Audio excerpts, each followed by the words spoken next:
ഞങ്ങൾ സംസാരിക്കുന്നത് ചെവിയിലുന്നത് നിങ്ങൾക്ക് അലർജിയാണ്. പണ്ട് പണ്ഡിറ്റ്ജി പറഞ്ഞത് നിങ്ങൾ ഓർക്കണം.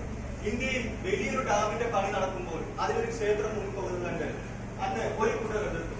അന്ന് പണ്ഡിറ്റ്ജി പറഞ്ഞു, ഇന്ത്യയിലെ പുതിയ ക്ഷേത്രങ്ങളാണ് ഡാമുകൾ. ആര് പറഞ്ഞാലും ക്ഷേത്രം ക്ഷേത്രം, ഡാമുകൾ ഡാമുകളും. രാജ്യത്തിന് ജീവനും ആരോഗ്യവും നൽകുന്ന രക്തധമനികളാണ് കനാലുകൾ. മുമ്പ് ഇതിലൂടെ ഒഴുകിയ ഒരു കനാൽ നികത്തിയപ്പോൾ എന്റെ ഹൃദയത്തിൽ നിന്ന് ഒരു രക്തധമനി മുറിച്ച വേദനയാണ് എനിക്ക് അനുഭവപ്പെട്ടത്.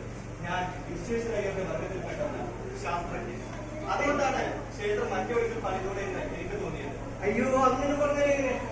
ക്രിസ്ത്യാനികൾ വഴിനീളെ പിടിച്ചു കാട്ടുന്നത് പോലെ വെക്കാവുന്ന ഒന്നല്ല ഹൈന്ദവ ക്ഷേത്രം. തന്നെ എവിടെ പ്രതിഷ്ഠിക്കണമെന്ന് പ്രശ്നവശാലും വെളിവാടായും ദൈവം തന്നെ നിശ്ചയിക്കും. അവയെ ഇവിടെയും സംഭവിച്ചിട്ടുള്ളൂ. നമ്മൾ തമ്മിൽ തർക്കിച്ചതൊന്നും കാര്യമില്ല. ഹൈവേ റോഡിന്റെ ഒത്ത മധ്യത്ത് റോഡ് അപകടം ഉണ്ടാക്കുന്ന ഒരു ആര് കുറിച്ച് മാറ്റാൻ പോലും ദൈവത്തിന്റെ പേര് തർക്കക്കാരുണ്ട്. അതുകൊണ്ടല്ല ഒരു മരമല്ല അറിയാൻ. പ്രളയകാലത്ത് മഹാവിഷ്ണു ആലിലയിലായിരുന്നു അത്ര മഹാസൃഷ്ടി നടത്തിയത്. ചുറ്റുവട്ടത്തും ഒരു അലയാൽ പോലും ഇല്ലെങ്കിലും ചില സ്ഥലങ്ങളിൽ മതിലൂരിൽ പോലും അലയാൽ വളരുന്നുണ്ട്. എന്തുകൊണ്ടാ? അവിടെ ദൈവചൈതന്യമുള്ളതുകൊണ്ട് അല്ല, അവിടെ കാക്ക തോന്നുന്നു.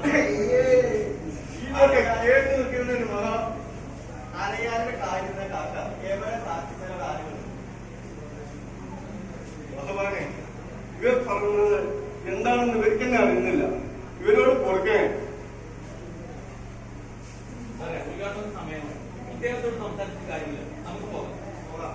മേസ്ത്രി വന്നാൽ സംസാരിക്കാമെന്ന്